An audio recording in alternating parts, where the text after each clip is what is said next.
حبابي، تنتمنى انكم تكونوا بخير وعلى خير وبصحة جيدة. تنشكر المتابعين القدام والجداد والناس اللي التحقوا بهذه القناة. ان شاء الله تكونوا مزيانين، تكونوا غاية، تكونوا ملاح. ربي يحفظكم وينجيكم يا رب. قبل ما نبداو نصليو كاملين على سيد الخلق، اللهم صل وسلم وبارك على سيدنا محمد وعلى آله وصحبه وسلم تسليما. إذا أحبابي، الصلاة على الحبيب هي مفتاح الفرج، بخصوصا ليلة الجمعة أو صباح الجمعة أو ظهر الجمعة أو عصر الجمعة.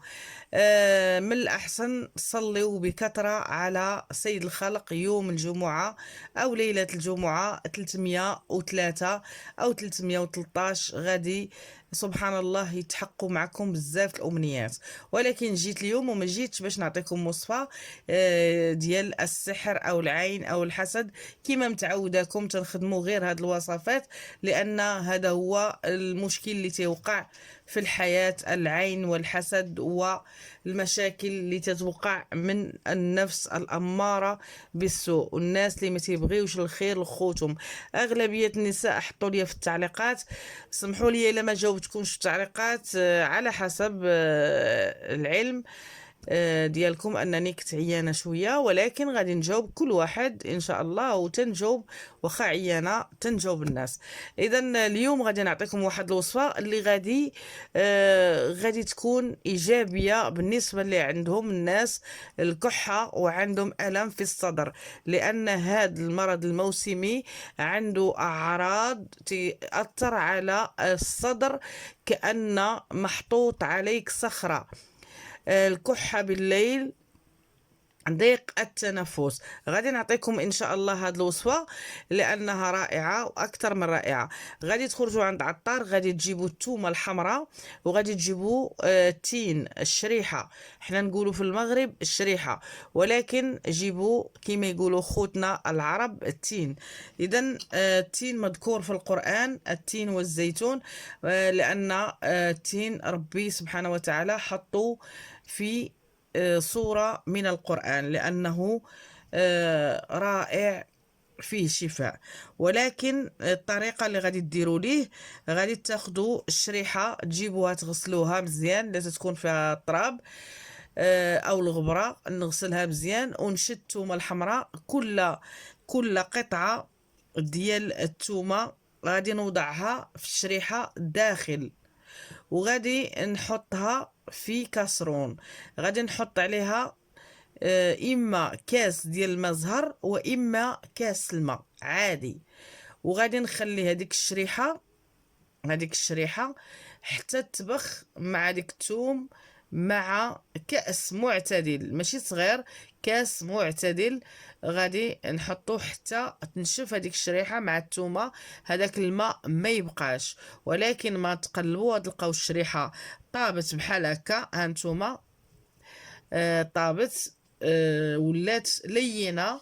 وغادي ان شاء الله بحول الله وقوته، الثوم راه من الداخل، هي الثوم غتلقاوها ولات طيبه مع الشريحه. غادي ان شاء الله بحول الله، هي سخونه ونشفات، غادي نضيف لها قطعه من الزنجبيل المطحون او يكون اخضر. غادي نحكها وهي ساخنه، غادي نحك هذاك الزنجبيل، او معلقه صغيره قد هذه ديال الزنجبيل بودره. غادي نضيف على زيت الزيتون، غادي يكون حر، يكون مزيان، زيت الزيتون يكون مزيان وفقط. غادي نديرها في واحد الوعاء محكمة الغلق، وغادي بحول الله وقوته ناخدو الوقت اللي نمشي ننام. الرائحة غادي تقولي رائحة تومة الا كنتي مريض غادي تستحمل اي حاجة. السيرو ما تيقديش، اي حاجه شريناها ما تتقديش. حتى جربنا هاد الوصفات الشعبيه، الوصفات الشعبيه رائعه واكثر من رائعه. غادي تضيفوا عليه زيت الزيتون وتخليوها في واحد الوعاء زجاجي ماشي بلاستيك، وغادي يكون محكم الغلق. وغادي نبقى ناخدو معلقه كبيره في كاسرون صغيره حتى تسخن شويه وناكلها دافيه ماشي بارده. غتكون هذا تحطوه نتوما في اي مكان يكون بارد، ولكن الوقت اللي نبغي نتناول هاد الوصفه او هذا المكون غادي ان شاء الله بحول الله وقوته ندفيه في واحد الكاسرونه صغيره، او يكون اي حاجه تتسخنوا فيها، وغادي ناخذ عدد جوج شريحات او ثلاثه على حسب القدرات ديالك. الثومه تاخذ الثومه بحال هكا، وتاخذ معها زيت الزيتون، وغادي تحاول انك تدفى في الفراش ديالك ما يضربكش عليها البرد، وغادي تحاول انك تاكلها مدة اسبوع. راه غادي الجسد ديالك او الصدر ديالك غادي يولي بحول الله وقوته غادي يبدا يتحسن من شويه الى الاحسن ان شاء الله. اما الوصفه ديالي الثانيه اللي غادي نضيفها لكم هي الحسوه او البلبوله اللي تنصاوبها انا في البيت، رائعه وتنديروها في وقت نزله البرد، لانها تتعطي واحد الطاقه ايجابيه، طاقه زوينه. وغادي نشرحها لكم في فمي.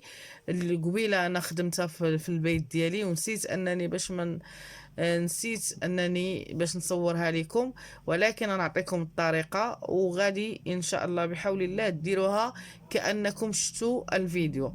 اول حاجه غادي ناخذ بصله تكون معتدله، غادي نطحنها في المطحنه كهربائيه. الا قدرتوا انكم تشربوا البصل مع العسل، راكي حطيتها في القناه مع الزنجبيل، راه رائع. ولكن الوصفه ديال البلبوله والسانوج والحلبه والزيت الزيتون مع الشعير، البلبوله تنقولوا لها حنايا الشعير. غادي نضيف معلقه معتدله ديال الحلبه، معلقه صغيره او كبيره. ناخد السانوج معلقه معتدله، وغادي نخلي الماء يتبخ مع السانوج مع الحلبة مع البصلة اللي طحنتها في الميكسور، طحنتها حتى تولي مطحونة. لأن كاين اللي ما تيبغيش البصل مفروم، أو ما تيبغيش البصل يكون باين في الأكل. إذا طحنوها وضيفوها مع الماء والبلبولة والحلبة والسانوج حتى يغلى كل شيء واللي متجانس. وغادي ان شاء الله نضيف الحليب اي حليب لحظة او نيدو او اي حليب عندكم، وتخليوه ان شاء الله حتى يتجانس كل شيء المكونات. اللي بغاها جاريه يديرها جاريه، واللي بغاها خاطره يديرها خاطره. هانتوما الحلبه والسانوج حلقي تحسن على اللي كان. نتوما غادي تلاحظوا، لان هادوما الوصفات الشعبيه المغربيه اللي تيديروا باش يعاونوا، لان بزاف السيروات ما تيساعدوش.